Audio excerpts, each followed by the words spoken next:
Assalamualaikum warahmatullahi wabarakatuh. Perkenalkan, nama saya Chandra Pranapang dengan NIM 2209116025. Di sini saya akan menjelaskan definisi dari algoritma dan struktur data.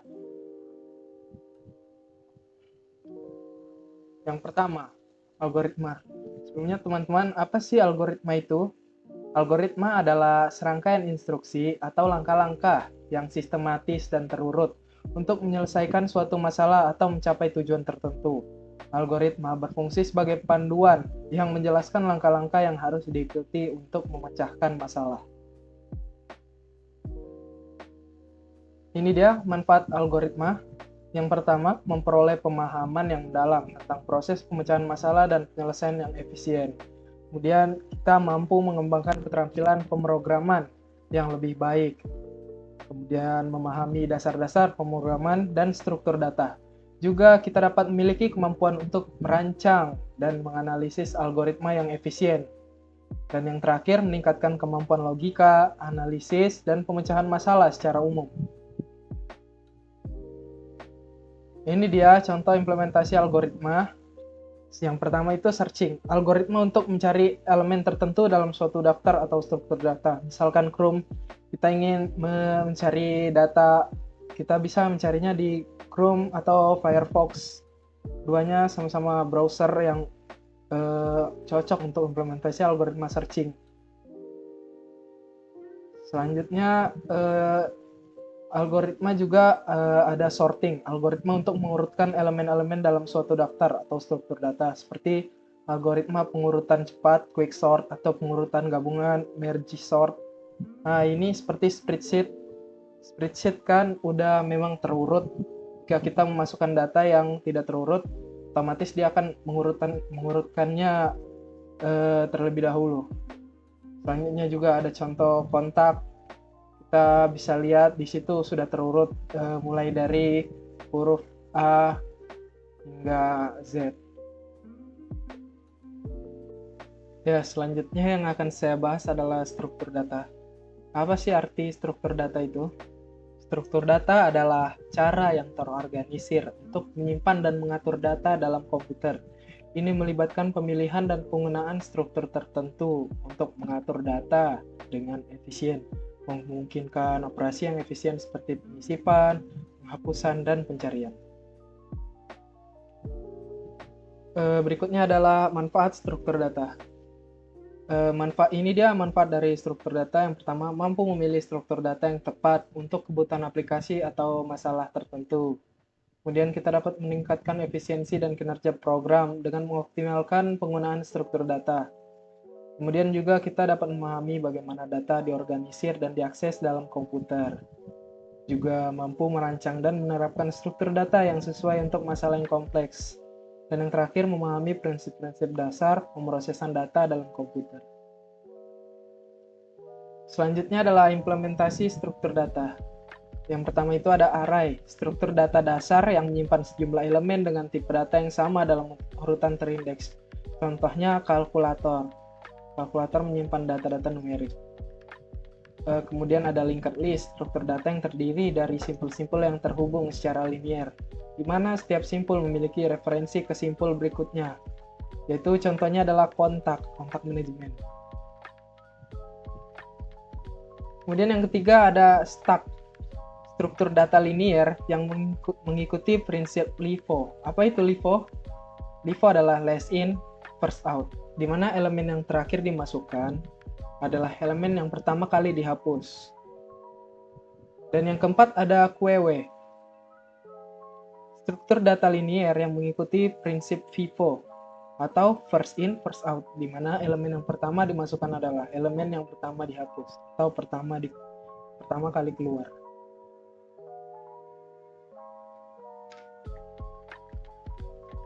Yang kelima di sini ada graph. Graph adalah kumpulan simpul node yang terhubung oleh sisi edge. Graph digunakan untuk mempresentasikan hubungan atau ketergantungan antara objek atau entitas, seperti contohnya Google Maps. Selanjutnya ada tree. Tree adalah struktur data hierarkis yang terdiri dari simpul-simpul yang terhubung secara berurutan dari simpul akar ke simpul-simpul cabang. Contohnya yaitu sistem operasi seperti Windows, macOS, dan Linux, dan lain sebagainya.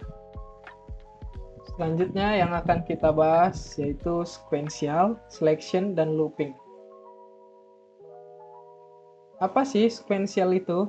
Sequential adalah urutan atau pengulangan instruksi yang dieksekusi dalam urutan tertentu, satu persatu, tanpa melompat atau mengambil keputusan. Dalam konteks pemrograman, sequential menggambarkan eksekusi instruksi secara berurutan, di mana setiap instruksi dieksekusi setelah instruksi sebelumnya selesai. Ini berarti bahwa urutan instruksi diproses satu persatu tanpa ada percabangan atau pengulangan. Kemudian selection. Selection atau pemilihan adalah konstruksi dalam pemrograman yang digunakan untuk mengambil keputusan berdasarkan kondisi tertentu. Dalam seleksi, blok instruksi akan dieksekusi hanya jika kondisi yang diberikan benar atau salah. Diimplementasikan menggunakan struktur kontrol, if, else, atau switch case. Dan yang terakhir, looping. Looping itu pengulangan, adalah konstruksi dalam pemrograman yang digunakan untuk mengulang blok instruksi berulang kali berdasarkan kondisi tertentu.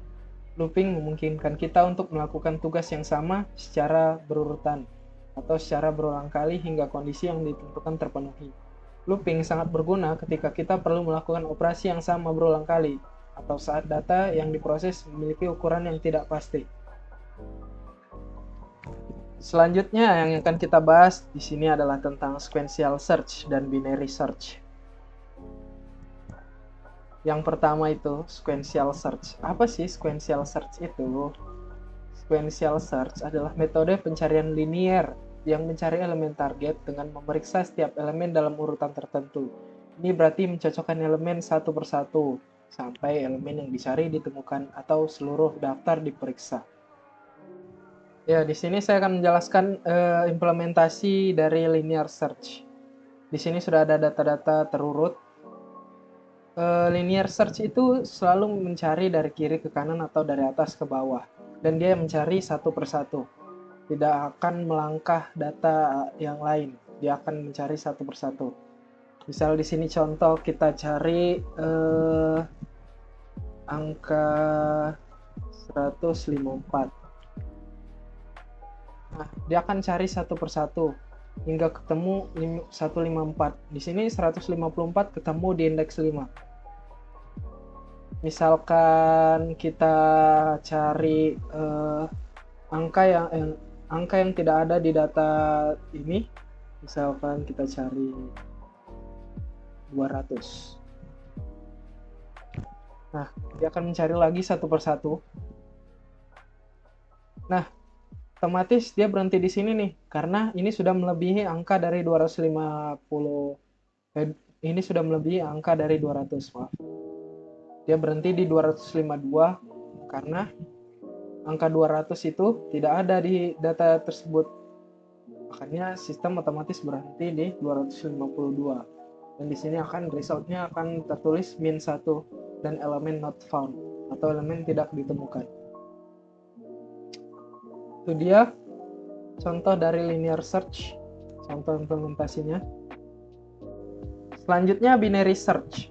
Binary search itu adalah metode pencarian yang efisien untuk mencari elemen target dalam daftar terurut.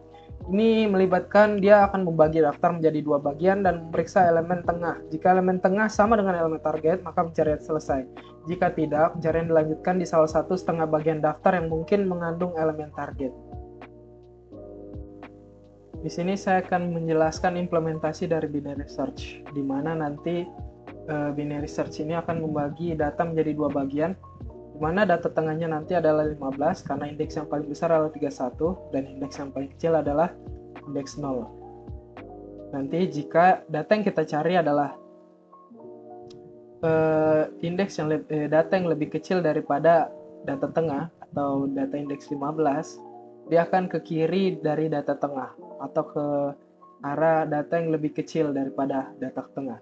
Jika yang kita cari data yang lebih besar daripada data tengah, maka otomatis nanti data yang paling kecil akan berpindah ke data tengah. Lalu data yang paling besar akan tetap di sini.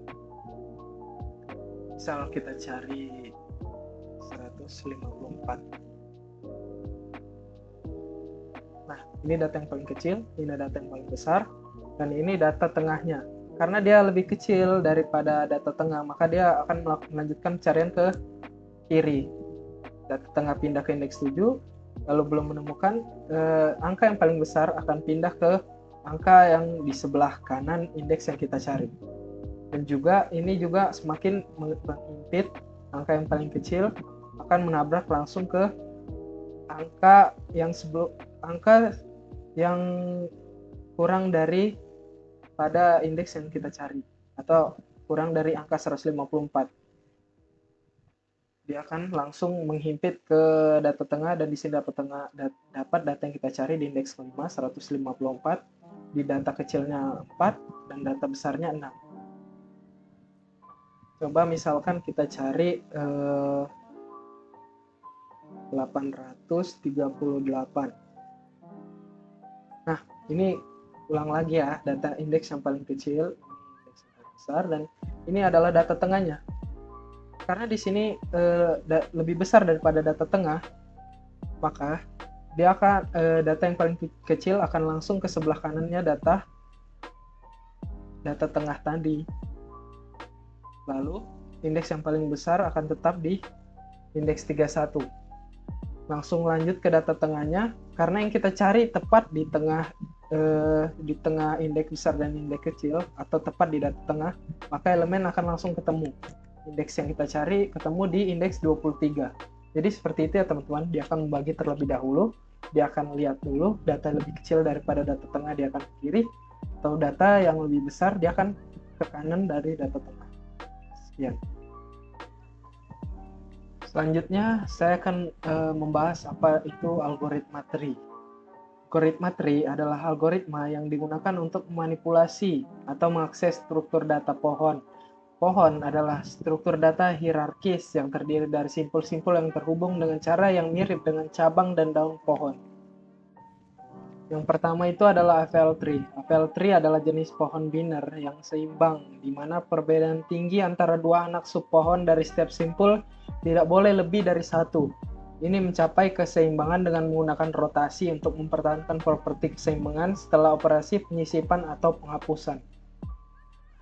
Oke, di sini langsung saja kita akan melakukan visualisasi dari apple tree ini. Pertama kita akan masukkan simpul awalnya, yaitu 5 misalkan. Nah, ini node awal, node 5. Selanjutnya kita masukkan node 10. Nah, nanti dia akan lihat nih, ini dia lebih kecil dari si node pertama atau lebih besar dari node pertama. Jika dia lebih besar dari node pertama, dia akan ke kanan dari node pertama ini menjadi anak node pertama. Jika dia nanti misalkan dia nanti lebih kecil dari node pertama, dia pasti akan ke kiri. Kita masukkan lagi, coba 15. Nah, ini jelas lebih besar dari 5 dan lebih besar dari 10. Maka dia akan langsung menjadi anak dari simpul 10. Node 10 ini akan langsung menjadi node utama. Dia langsung melakukan rotasi. Sehingga karena ini kan pohon balancing, dia benar-benar harus seimbang. Jadi karena 5 itu di bawah, karena itu 5 itu lebih kecil daripada node 10, dia otomatis ke kiri dari node 10.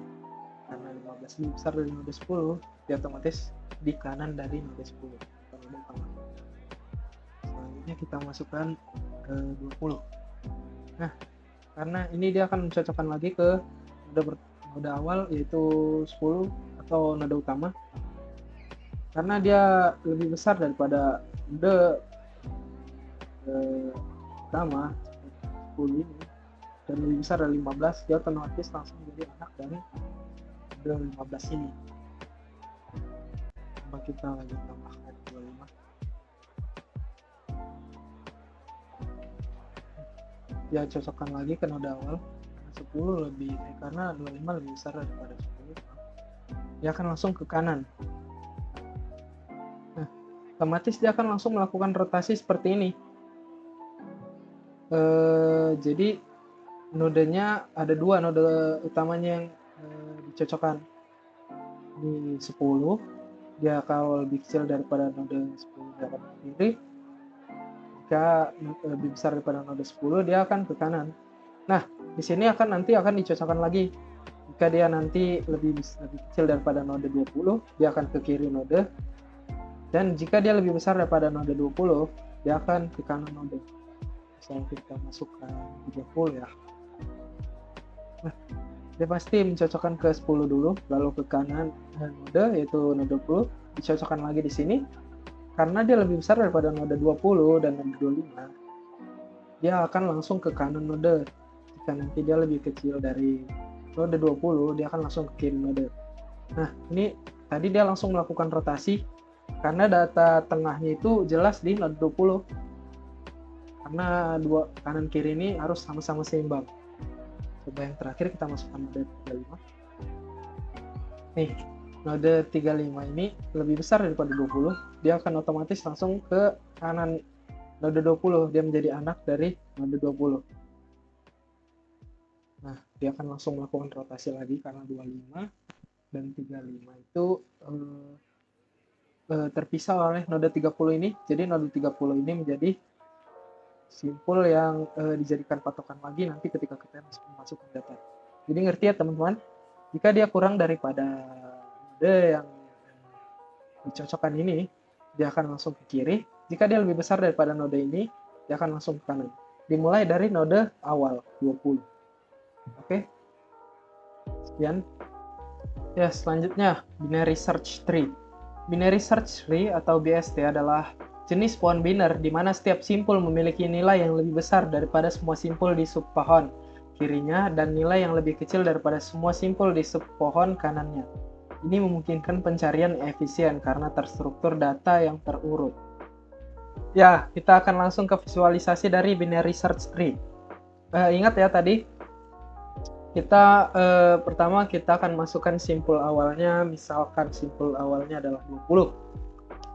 Nah, ini simpul awalnya. Nanti jika kita masukkan nanti node baru, misal nanti datanya lebih kecil daripada node awal ini, simpul awal 20, dia akan langsung ke kiri. Ini berbeda daripada AVL tree tadi. Kalau AVL tree tadi adalah balancing dan ini adalah perbandingan. Dia akan terus ke kiri dan dia tidak akan melakukan rotasi.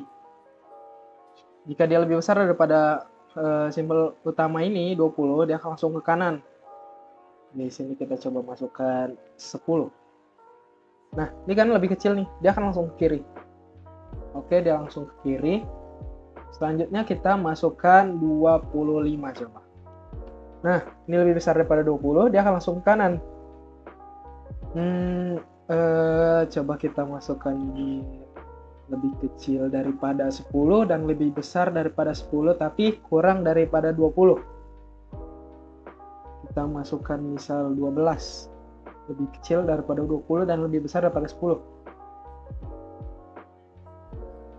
Nah, otomatis dia langsung akan ke sebelah kanan dari angka 10 ini karena dia lebih besar daripada 10 dan lebih kecil dari 20. Lalu kita coba cari 8. Kita masukkan simpul baru 8. Nah, dia otomatis akan ke kiri dari angka 10. Karena dia lebih kecil dari 20 dan lebih kecil daripada 20, juga lebih kecil daripada 12. Ini patokannya di angka 10. Dia akan langsung ke kiri daripada angka 10. Sama dengan simpul awal, ini juga sama cara kerjanya. Selanjutnya di sebelah kanan kita coba 30. Nah, otomatis dia kan lebih besar daripada simpul awalnya ini 20. Dia akan langsung ke kanan, juga dia lebih besar daripada 25, jadi dia juga akan terus ke kanan. Jika nanti dia misalkan 22, karena dia lebih kecil daripada 20 dan lebih besar daripada 20 dan lebih kecil daripada 25, dia akan langsung ke kiri daripada 25. Di sini tidak ada rotasi ya, karena di sini cuma perbandingan. Makanya ini binary search tree ini memudahkan pencarian, lebih efisien juga, waktunya juga lebih cepat didapat karena dia melakukan perbandingan sejak awal data terurut. Misal kita masukkan lagi 35 deh. Nah, otomatis dia pasti akan langsung ke ujung kanan. Karena dia lebih besar dari semua simpul yang ada. Nah, teman-teman, bagaimana kalau kita hapus ini? Simpul awalnya yaitu 20. Dia akan ngambil ke node yang paling besar dari subpohon di kiri. Coba kita hapus. Dia pasti ngambil angka 12. Nah, coba ya. Kita hapus 20. Nah, tuh. Dia karena 12 tadi lebih besar daripada karena 12 tadi yang paling besar di subpohon kiri, maka dia akan langsung menjadi simpul awal. Gantikan 20 yang kita hapus tadi. Makanya itu ini lebih memudahkan pencarian. Coba kita tes cari 30 misal. Dia otomatis dari 12 dia akan langsung ke kanan. 25 ke kanan, 30. Nah, ini 30 di sebelah kanan. Lebih efisien ya teman-teman. Begitulah visualisasi dari binary search tree ini. Oke, lanjut. Kita langsung ke binary heap yang terakhir. Materi terakhir ini. Binary heap itu adalah jenis struktur data pohon biner yang memenuhi sifat heap. Heap adalah pohon biner khusus di mana setiap simpul memiliki nilai yang lebih besar atau lebih kecil dari nilai anak-anaknya, tergantung pada apakah itu adalah maksimum heap atau minimum heap. Oke teman-teman, di sini kita akan langsung melakukan visualisasi dari binary heap. Nah, lebih tepatnya di sini saya menggunakan binary min heap. Nah, saya jelaskan dulu. Ketika elemen baru ditambahkan ke binary min heap, elemen tersebut ditempatkan di posisi terakhir dalam struktur data, misalnya sebagai elemen terakhir dalam array yang mempresentasikan heap. Kita buat dulu parentsnya, misalkan parentsnya itu adalah 10. Nah, lalu coba kita masukkan elemen baru di sini, misalkan 12. Otomatis dia akan langsung ke kiri. Ini dari parentsnya. Coba kita buat di sini yang lebih kecil dari parentsnya, misalkan 7 ya teman-teman. Nah, dia akan melakukan pertukaran ini. Nah, kan karena parents itu harus lebih kecil daripada anak-anaknya, makanya dia 7 ini langsung melakukan pertukaran dengan 10 tadi parents awalnya. Setelah elemen baru ditempatkan pada posisi yang benar seperti order parsial dan property heap dipertahankan. Selanjutnya kita coba masukkan lagi 20. Nah, dia akan langsung ditempatkan di kiri. Misal kita coba yang lebih kecil dari 10 deh, dan tapi lebih besar daripada 7, 8 misalkan. Nah, otomatis dia akan ke kanan daripada angka 12 dan langsung akan melakukan pertukaran oleh 12 karena 8 ini lebih kecil dari 12. Itu ya logikanya teman-teman.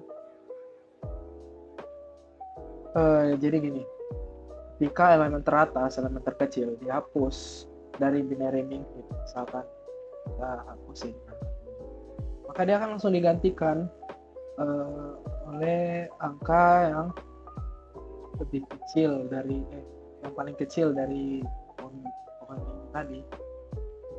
Maka dia akan berubah menjadi 8 karena 8 yang terkecil kedua setelah 7 tadi. Seperti itu ya teman-teman. Proses pemilihan anak ini dilakukan dengan memilih anak dengan nilai terkecil, karena ini adalah binary min heap di antara anak kiri left child dan anak kanan right child. Jika elemen baru lebih besar daripada anak terkecil, maka mereka ditukar posisinya. Proses pertukaran posisi ini dilakukan secara berulang hingga elemen baru mencapai posisi yang benar. Setelah elemen baru ditempatkan pada posisi yang benar, seperti order parsial dan property heap dipertahankan. Dan yang ketiga itu property order parsial memastikan bahwa setiap elemen dalam binary min heap harus lebih kecil daripada anak-anaknya. Nah, maka tambahannya ini yang paling kecil ini akan langsung ke paling atas. Misal coba kita tambah lagi yang lebih kecil daripada 8 ya, 5 coba. Nah, dia akan ke bawah dari 12 ini, dia akan langsung melakukan pertukaran dari 12, dan juga akan langsung melakukan pertukaran dari 5. Nah, begitu ya, pertukaran dari induknya tadi, parentnya tadi 8. Karena 5 yang terkecil, dia akan menjadi parentnya. Properti heap ini memastikan bahwa binary min heap adalah pohon biner lengkap di mana semua tingkat kecuali mungkin tingkat terbawah harus terisi penuh, dan pada tingkat terbawah semua elemen harus ditempatkan sejauh mungkin ke kiri. Harus sejauh mungkin ke kiri. Saat melakukan penambahan elemen baru, elemen ditempatkan pada posisi terakhir dalam heap untuk mempertahankan properti ini. Jadi ngerti ya teman-teman? Nah, jadi itu dia penjelasan singkat dari saya. Jika ada salah kata saya mohon maaf, atau penjelasannya kurang jelas juga saya mohon maaf ya teman-teman. Untuk yang sudah mendengarkan, saya ucapkan terima kasih. Sekian. Wassalamualaikum warahmatullahi wabarakatuh.